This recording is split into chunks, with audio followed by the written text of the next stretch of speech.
is more powerful and dangerous than corruption. Politicians get to steal their money in government, but when people start standing together, right? If you have 100 people in Joburg CBD standing together, demanding something with a shared future and vision, right? Creating structure and balance, the government or that system would have to listen, because the government doesn't want us as people to organize. It wants us to fight amongst each other. You need to be able to have reason people are suffering in today's day and age.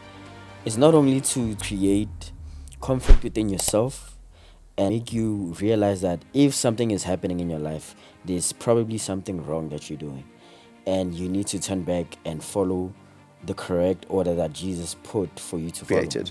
I do think, to a certain extent, we need to educate white people to a point of being empathetic about it and doing it willingly, because we want our black brothers and sisters to prosper. Because when you prosper, I'm going to prosper. We both contribute to the economy, and the economy grows. But if only I prosper and you don't, and your children don't, it creates a problem again in 50 years that we have to sort out again then. So why not sort it out now? We all come from Africa. Sure. And I don't say that as a land claim.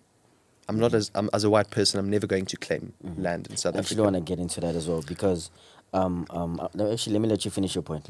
Yeah, I would never claim land. I don't believe that white people, even though they might have the right to believe that geographically they're African, right?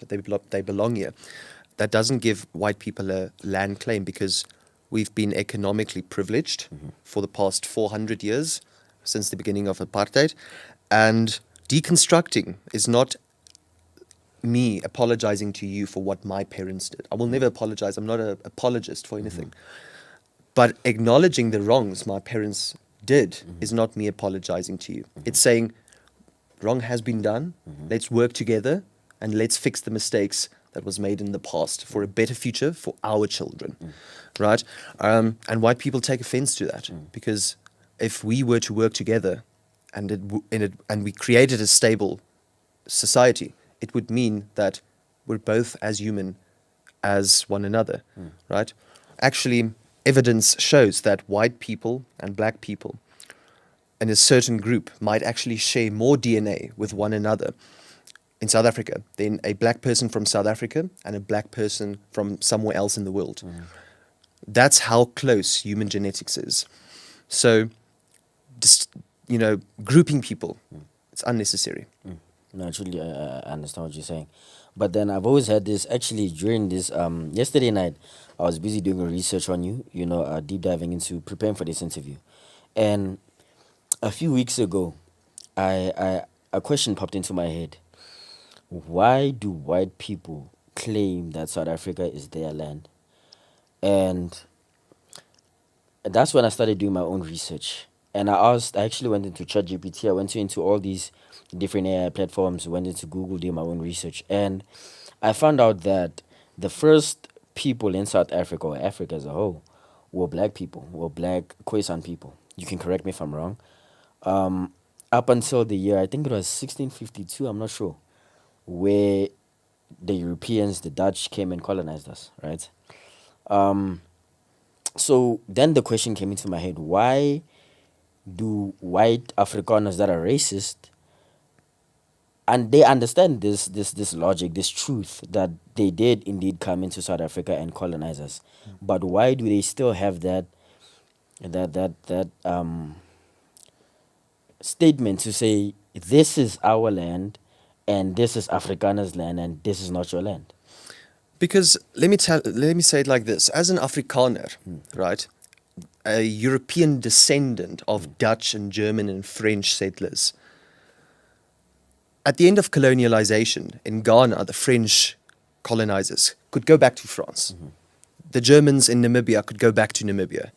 The English that were here in South Africa could go back to England.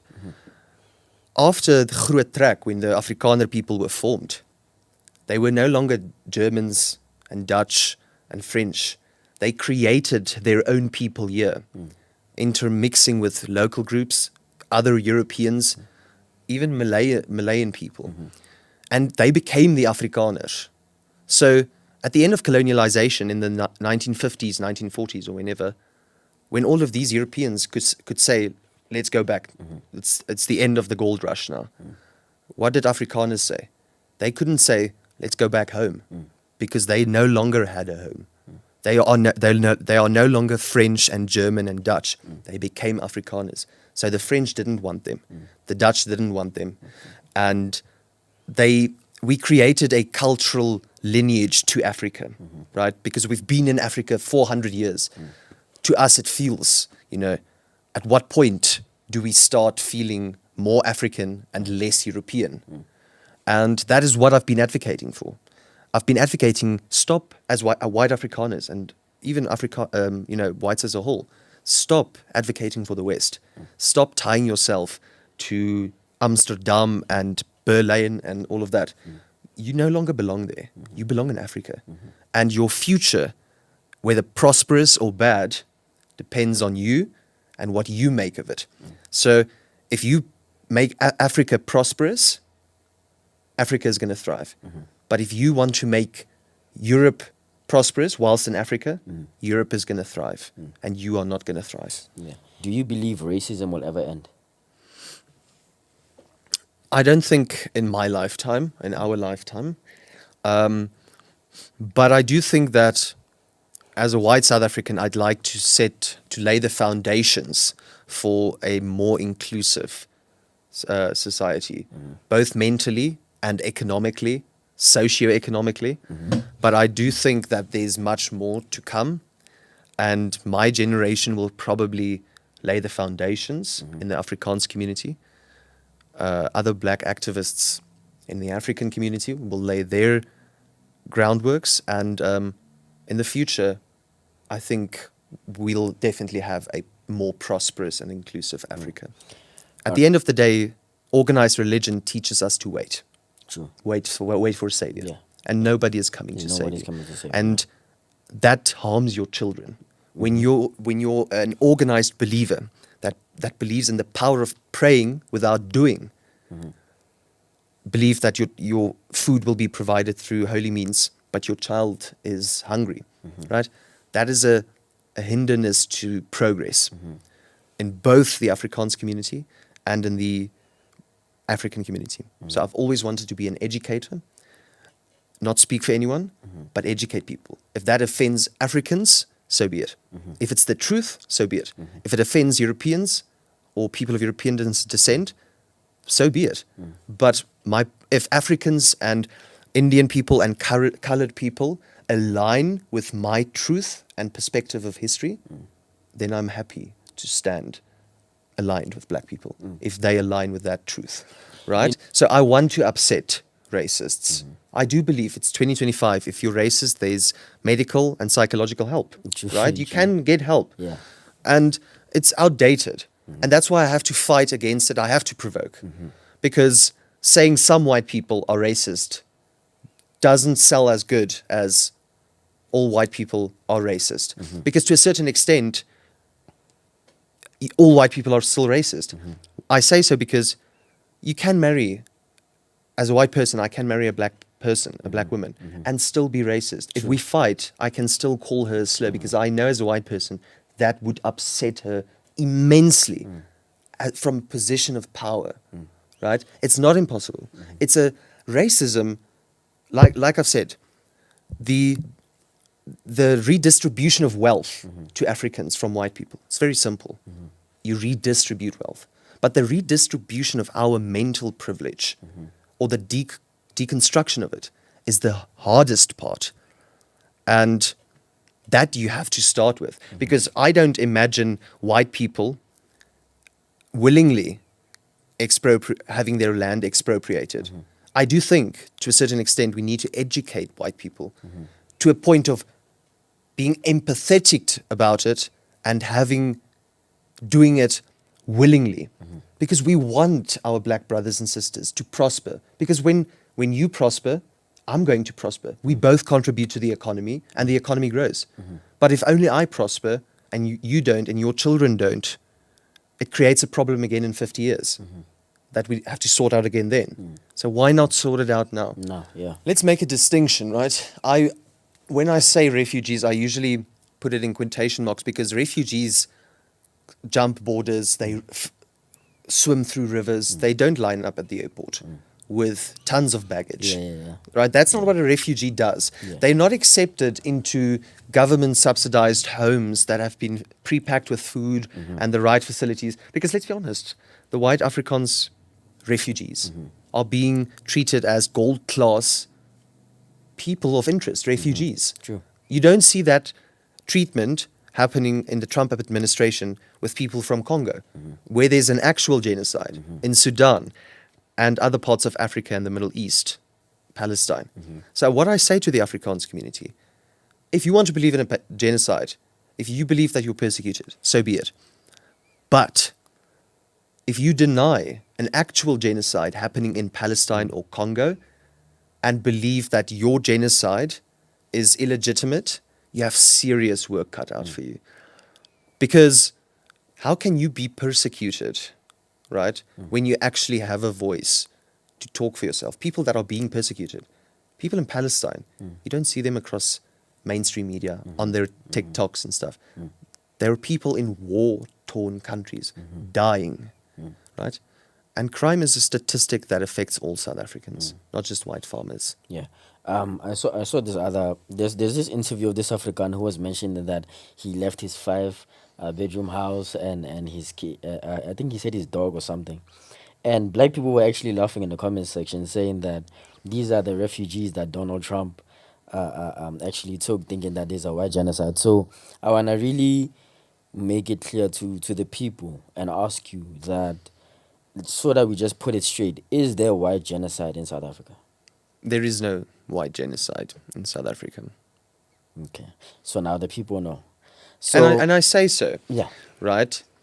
Because, let's be honest, if there was, I don't think we would be having this discussion. We definitely wouldn't be having this Right? conversation now. So, I believe perhaps so. I believe underground, so. if you were fond of white people, you'd have it underground, but it would only be aired in like 10 or 20 years after the genocide, Yeah. right? So no, there's Yeah, no there's genocide. All right. I do think that I shouldn't fear it because I did put myself in this position willingly. Because if you were to ask someone where I went to school who'd want to go to Palestine or to Gaza, you'd see my hand go up. I was always the one that wanted to be different, that seeks the thrill, and that is okay with exposing and being critiqued, right? I don't mind being critiqued, criticized. You know, myself actually, I've really went through, like you're saying, chasing this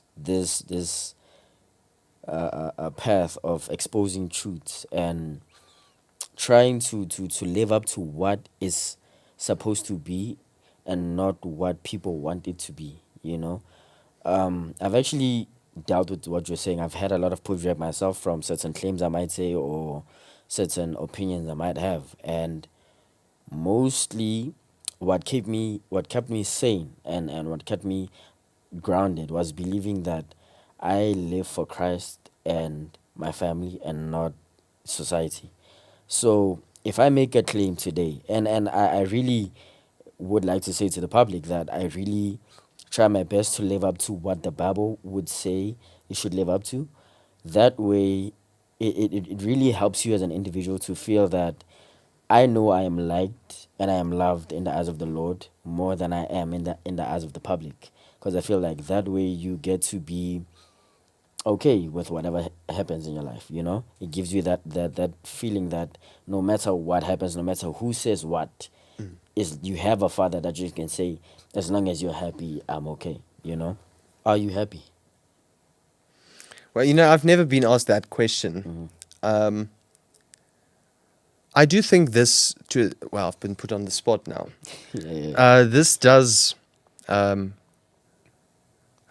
don't want to be happy because I saw a quote the other day, with happiness comes sadness. When there's a high, There's a lot. there's a low. Yeah. So I don't think I'm the happiest person, but I try to be content in what I'm doing. And getting noticed in public, a person coming up to me and telling me, we really appreciate what you're doing, and it means a lot to me. That's my form of payment, because I don't want to go to heaven and sing praises for all eternity. I want to make an impact whilst I'm alive. And my goal would be my ultimate goal, and it might sound egocentric, would be to be remembered. I want to be remembered. And that is why I use my platform to voice injustice and things like that, because that's what's needed. And that's what gives me comfort and contentment, because that makes me happy. So